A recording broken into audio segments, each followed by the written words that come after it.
Unit digit ಕಂಡುಹಿಡಿಯೋದು ಹೇಗೆ? What is the unit digit in the expansion of 57242 to the power 9 into 7 into 5 into 3 into 1.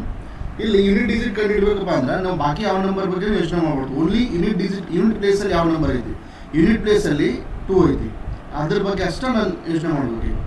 ಏನು 2, ಈಗ ನಾವೇನು ಮಾಡಿದ್ವಿ, 2 9 into 7 into 5 into 3 into 1.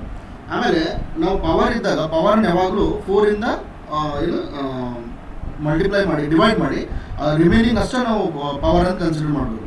ನಾವು 4 ಯಾಕೆ ಮಾಡ್ತೀವಪ್ಪ ಅಂದ್ರೆ ಸೈಕ್ಲಿಸಿಟಿ ರೂಲ್ ಪ್ರಕಾರ ನಾವು 4ನಿಂದ ಡಿವೈಡ್ ಮಾಡಿದಾಗ ರಿಮೈನಿಂಗ್ ಪವರ್ನ ತೊಗೊಂಡು ಅದು ಕರೆಕ್ಟ್ ಆನ್ಸರ್ ಬರುತ್ತೆ. ಹೆಂಗಪ್ಪ ಅಂತಂದ್ರೆ ಈಗ 4 ಡಿವೈಡ್ ಬೈ 4 ನಾವು 9 ಡಿವೈಡ್ ಮಾಡಿದಪ್ಪ ಅಂತಂದ್ರೆ +1 ಉಳಿದಿದೆ.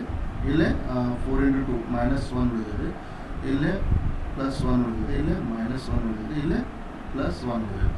ಈಗ ನೀವು 1ಅನ್ನು ಎಷ್ಟು 1 ಇದ್ರೆ ಇಂಟು ಮಾಡಿದ್ರು ಕೂಡ 1 into 1 into 1 into 1 into 1 into 1 1 2 3 4 5 okay equals 1 ಅಂದರೆ 2 to the power 1 ಅಂದರೆ 2 ಆನ್ಸರ್.